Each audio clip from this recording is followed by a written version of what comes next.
انسان کی کامیابی اور ناکامی کا ایک معیار ہے جو ہمارے سامنے ہے، اور یہ ہر شخص جانتا ہے کہ ہم جو بھاگ دوڑ دنیا میں کر رہے ہیں، صبح سے شام تک کی مشقت، آپ لوگ اکثر اپنے گھر والوں کو چھوڑ کر آئے ہوئے ہیں یہاں، کتنی محنت ہے، کتنی مشقت ہے، کتنی مشکلات اٹھا رہے ہیں، لیکن یہ سب کچھ کیوں کر رہے ہیں؟ کامیابی کے حصول کے لیے۔ البتہ کامیابی کے معیارات ہیں، ہمارے ذہنوں میں جو معیارات بیٹھے ہوئے ہیں وہ کیا ہے؟ کامیابی پیسے سے ہے، کامیابی جائیداد سے ہے، کامیابی کاروبار سے، کامیابی شہرت سے، کامیابی اقتدار سے، یہ معیارات ہیں۔ جو جتنا دولت مند اتنا کامیاب، جو جتنا مشہور اتنا کامیاب، جو جتنا پاپولر اتنا کامیاب، جو حکومت پر پہنچ گیا کامیاب، جس نے بڑا کاروبار جما لیا کامیاب، جس نے بہت جائیداد بنا لی کامیاب۔ یہی ہے اصل میں ساری بس کی جانچ۔ جو تصور کامیابی کا ہوگا اسی کے مطابق آپ کی بھاگ دوڑ ہوگی، اسی کے لیے جد و جہد ہوگی، اسی کے لیے توانائیاں صرف ہوں گی، اسی کے لیے دن رات کی مشقت ہوگی۔ یہ ہے اصل شے جس کی یہاں نفی ہو رہی ہے۔ کامیابی دولت سے نہیں، کامیابی شہرت سے نہیں، کامیابی اقتدار اور طاقت اور حکومت سے نہیں، بلکہ کامیابی ہے ایمان سے، عمل صالح سے، تواصی بالحق سے، تواصی بالصبر سے۔ آپ غور کیجئے اس نقطہ نظر کا، اس ایٹیچیوڈ کا، یہ جو مینٹل ایٹیچیوڈ ہے، اس کا بدل جانا ہی انسانی شخصیت کے اندر انقلاب برپا کرے۔ اب آپ کا نتیجہ کیا نکلا؟ اگر تو دولت سے کامیابی ہوتی تو قارون بہت کامیاب تھے، اگر حکومت سے کامیابی ہوتی تو فرعون اور نمرود بہت کامیاب تھے۔ کامیابی ان سے نہیں ہے۔ کامیابی انسان دولت میں قارون کی دولت تک پہنچ جائے، قومیہ میں دبدبہ اور اقتدار اور سلطنت اور حکومت کے اعتبار سے وہ نمرود اور فرعون کا مقام حاصل کر لیا، وہ ناکام ہے، خائب ہے، خاسر ہے، برباد ہے۔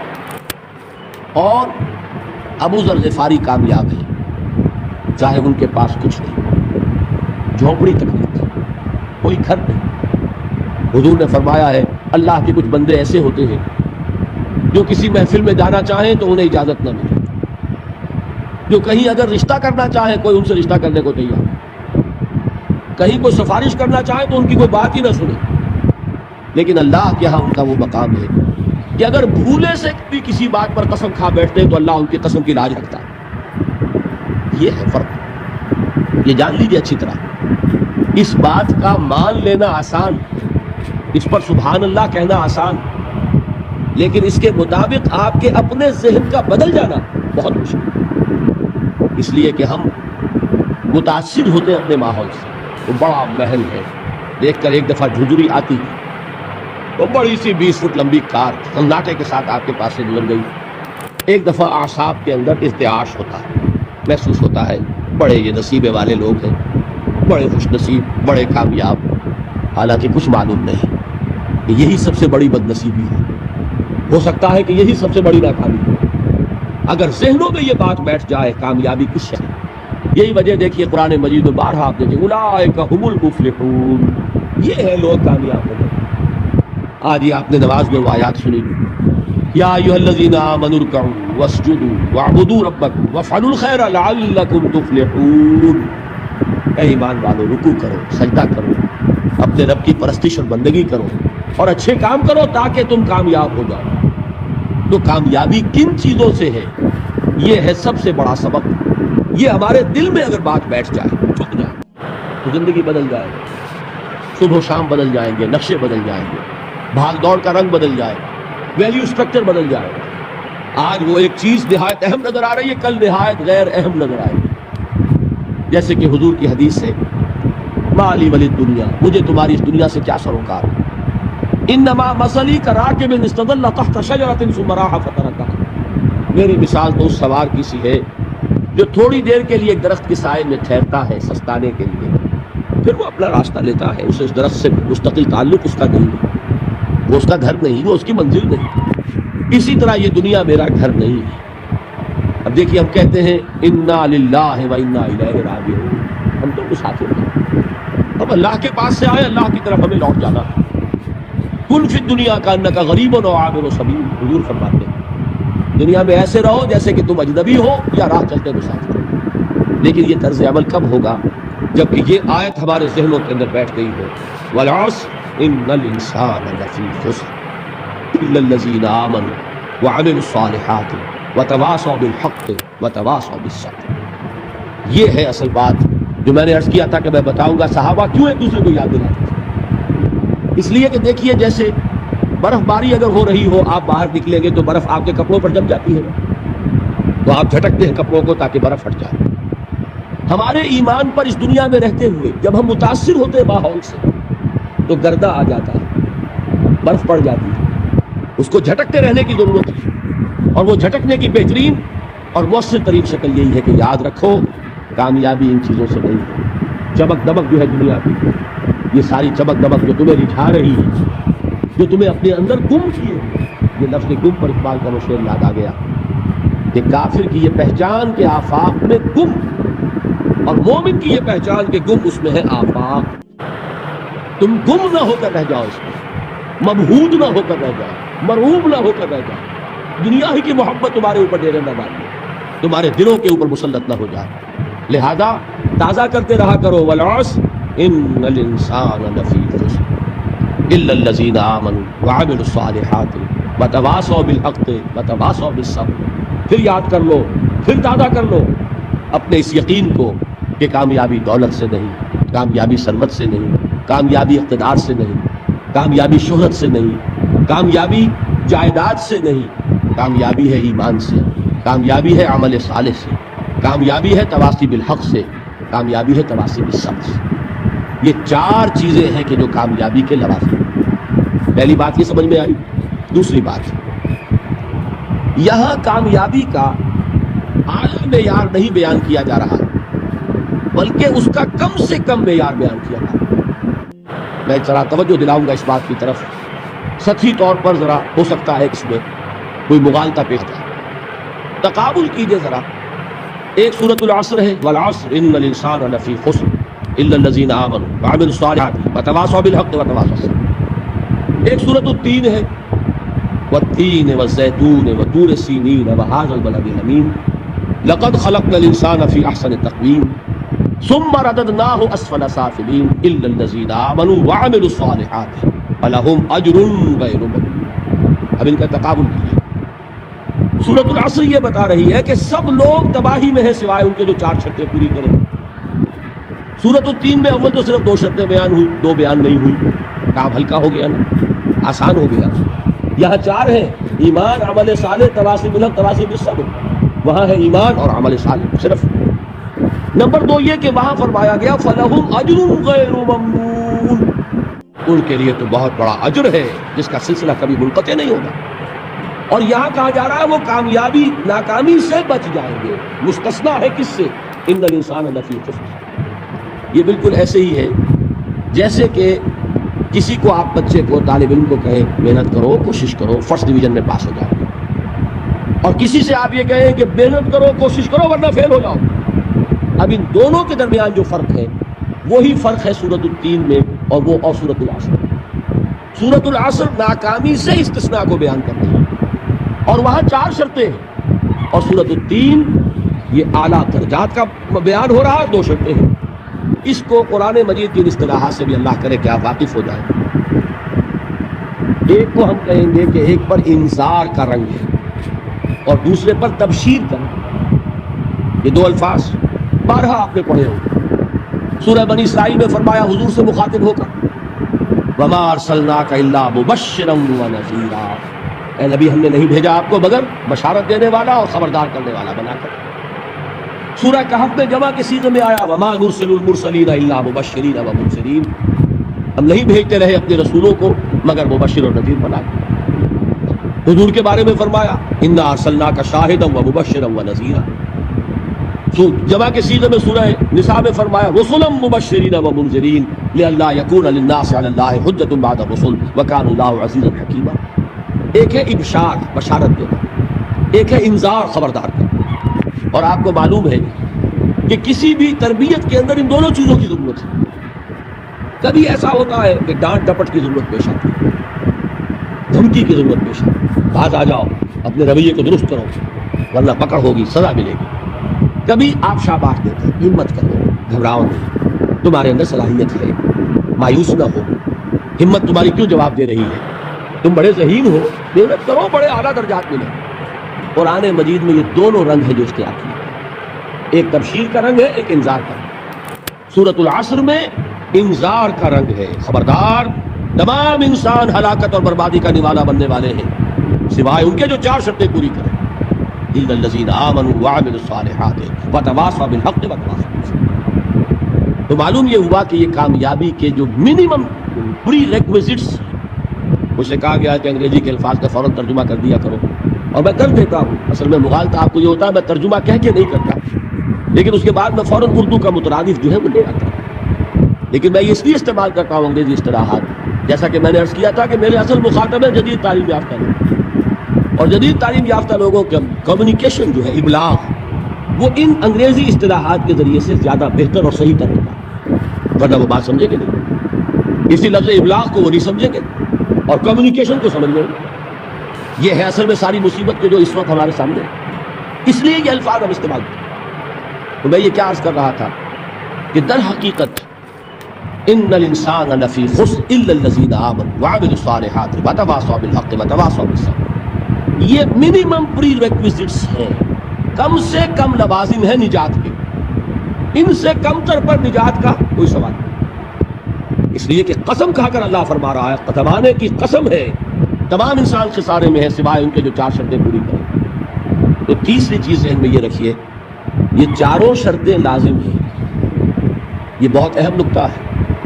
ابھی ہم نے کسی لفظ کی گہرائی میں اتر کر نہیں دیکھا ہے، ابھی تو ہم سرسری طور پر تذکر بالقرآن کے مرحلے میں ہیں۔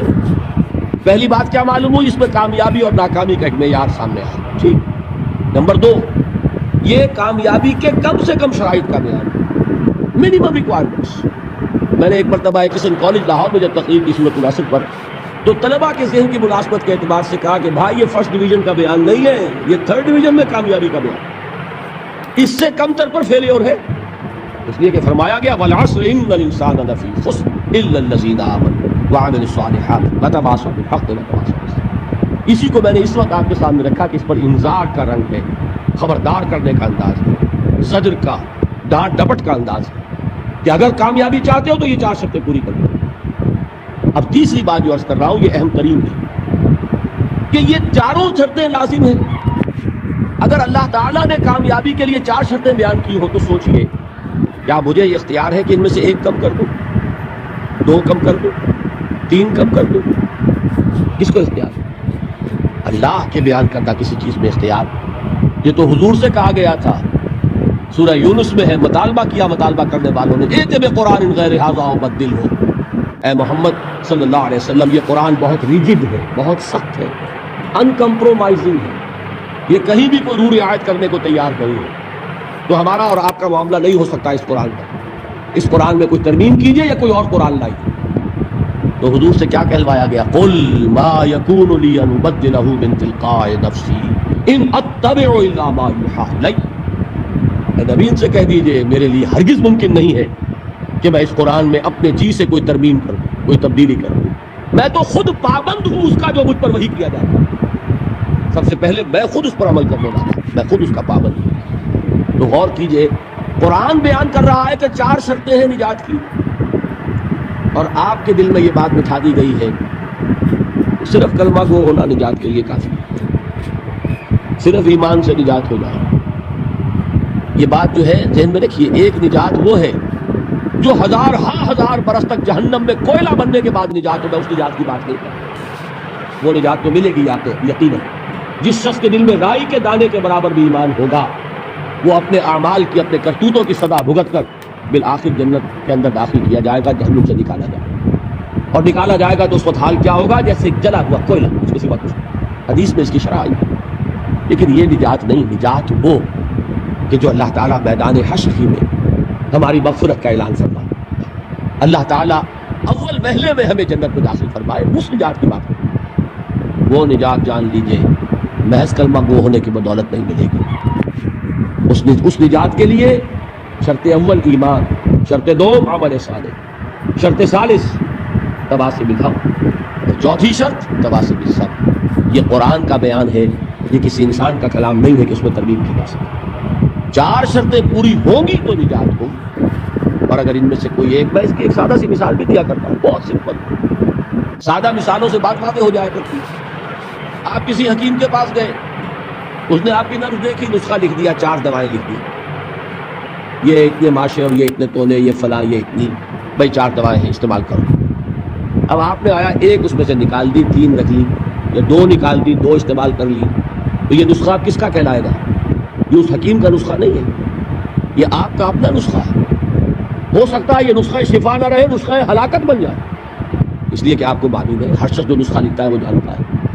آپ کسی مرض میں ایک دوا دیتے ہیں جو بڑی تیز ہے، مضر ہے، ضروری بھی ہے دینی، ساتھ ہی اس کے لیے مصلح دیتے ہیں، کریکٹو دیتے ہیں، جو اس کے تیز اثر کو ختم کر دے، اس کا جو مضرت بخش پہلو ہے اس کا ازالہ کر دے۔ اب فرض کیجئے آپ نے وہ تیز دوا تو خوب استعمال کی، اور اس کا جو وہ کریکٹو تھا، اس کا جو مصحح تھا، اس کو آپ نے ثابت کر دیا، تو وہ نسخہ شفا ہوگا کہ نسخہ ہلاکت؟ نسخہ ہلاکت۔ تو جان لیجئے یہ 4 اجزاء پر مشتمل نسخہ نجات ہے جو اللہ تعالیٰ نے ہمیں عطا فرمایا۔ والعصر ان الانسان لفی خسر الا الذین آمنوا وعملوا الصالحات وتواصوا بالحق وتواصوا بالصبر۔ یہ 4 شرطیں لازم ہیں، ان میں سے کسی کے اندر کوئی کمی بیشی کرنے کا اختیار نہیں ہو سکتا۔ دیکھیے یہی وجہ ہے، وہ جو کتابچہ ہے میرا شائع شدہ سورۃ العصر پر، اس میں میں نے امام رازی کا ایک جملہ نقل کیا، میں حیران ہو گیا، ان کی عظمت مجھ پر منکشف ہوئی جب میں نے سورۃ العصر کی تفسیر ان کے یہ الفاظ دیکھے۔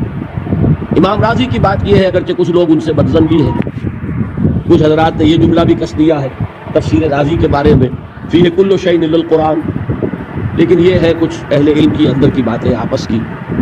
امام رازی کا اصول یہ ہے کہ وہ عبارت کو سامنے رکھ کر جو اس سے نتیجہ نکلتا ہے خالص آبجیکٹیولی، معروضی طور پر وہ برآمد کرتے ہیں اور اس ٹیکسٹ کو فالو کرتے ہیں۔ چنانچہ انہوں نے جو لفظ لکھا، جو جملہ اس میں لکھا ہے، وہ کہتے ہیں اس 30ویں آیت کے بارے میں، اعلم ان هذه الآیہ فیہا وعید شدید، اس آیہ مبارکہ میں بڑی زبردست وعید ہے، اللہ کی طرف سے بڑی دھمکی ہے۔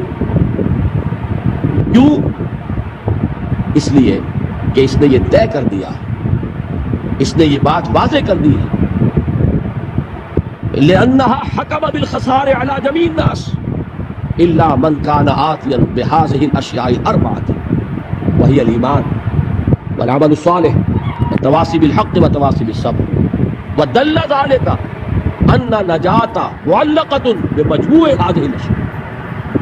اس آیت میں تو اللہ نے فیصلہ کر دیا ہے پوری نوع انسانی کی ہلاکت و بربادی کا، سوائے ان کے جو 4 شرطیں پوری کرے، ایمان، عمل صالح، تواصی بالحق، تواصی بالصبر۔ اور اس سے قطعی طور پر یہ بات ثابت ہو گئی کہ نجات کا مدار ان 4 کے مجموعے پر، وَدَلَّ ذَلِكَ أَنَّ النَّجَاةَ مُعَلَّقَةٌ بِمَجْمُوعِ هَذِهِ الْأَشْيَاءِ۔ یہ بہت واضح اور صحیح ہے چیز کہ جو اخذ کی ہے امام رازی نے رحمۃ اللہ علیہ۔ اب ذرا غور کیجئے، یہ جو بات اللہ نے فرمائی اس پر تاکید کیا کی ہے، والعصر، زمانے کی قسم۔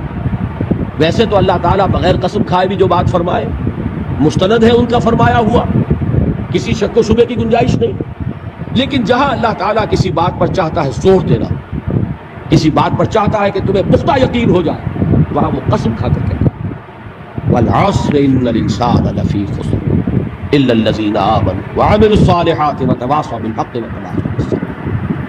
4 باتیں میں نے عرض کی تھی، ابتدائی تمہیدی 4 ہی باتیں ہیں تذکر بالقرآن کے درجے میں۔ اس سورہ مبارکہ کو بحیثیت مجموعی اپنے ذہن کے سامنے رکھ کر نتیجے نکالنا، اس میں کامیابی کا ایک معیار ہے، کامیابی کے کم سے کم لوازم کا بیان ہے، اس میں جو 4 چیزیں بیان ہوئی ہیں وہ لازمی ہیں، اور نمبر 4 یہ کہ یہ نہایت مؤکد کلام ہے جس پر کہ اللہ نے قسم کھائی۔ اب آئیے تدبر بالقرآن کے درجے میں اب ایک ایک لفظ کو لیجئے، اس کی گہرائیوں میں اتریے۔ 2 آیتوں پر انشاءاللہ تعالی ہم آج غور کریں گے، اور یہ جو بقیہ آیت ہے اس پر تو 4 دن باقی جو ہے، ایمان کی حقیقت کیا ہے، عمل صالح کسے کہتے ہیں، تواصی بالحق کیا ہے، تواصی بالصبر، اس پر تو جیسا کہ آپ کو معلوم ہے ایک ایک دن ہمیں ایک ایک موضوع پر گفتگو کریں۔ آج پہلی بات سمجھیے والعصر۔ ابھی تک دیکھیے میں نے اس کا ایک ہی ترجمہ کیا، زمانہ کی قسم ہے۔ اب ذرا گہرائی میں سمجھیے کہ یہ زمانے کی قسم کیوں کھائی۔ سب سے پہلے یہ جانیے قرآن مجید میں اللہ نے قسمیں کیوں کھائی اور قسم کھانے سے مراد کیا ہے۔ ہم جب قسم کھاتے ہیں، یہ مغالطہ ہو گیا بعض حضرات کو اور اسی وجہ سے وہ بہت دور دراز بحثوں میں الجھ گئے۔ ہم جب قسم کھاتے ہیں تو کسی عظیم ہستی کی قسم کھاتے ہیں، ورنہ ہماری قسم میں کوئی معنی نہیں ہوگا۔ گلاس کی قسم ہے، یہ کیا مطلب ہوگا اس کا؟ اس میز کی قسم ہے، کوئی معنی نہیں اس کا۔ اللہ کی قسم ہے، جب یہ ہم کہتے ہیں تو قسم کی اصل مفہوم کیا ہے؟ گواہی، شہادت۔ جب میں قسم کھاتا ہوں، میں اللہ کی قسم کھا کر کہہ رہا ہوں کہ یہ بات درست ہے، تو میں نے اللہ کو گواہ بنایا کہ جو کچھ میں کہہ رہا ہوں وہ صحیح۔ جب ہم قسم کھا کر تو وعدہ کرتے ہیں، اس میں بھی گویا کہ اللہ کو گواہ بناتے ہیں۔ اللہ شہید بیننا و بینکم، اللہ گواہ ہے ہمارے اور تمہارے مابین کہ اب یہ جو معاہدہ ہوا ہے یہ ہمارے درمیان طے پا گیا اور ہم دونوں کو اس کی پیروی کرنی ہے اور اس کا ایفا کرنا ہے۔ تو قسم کا اصل مفاد ہے گواہی، شہادت، اور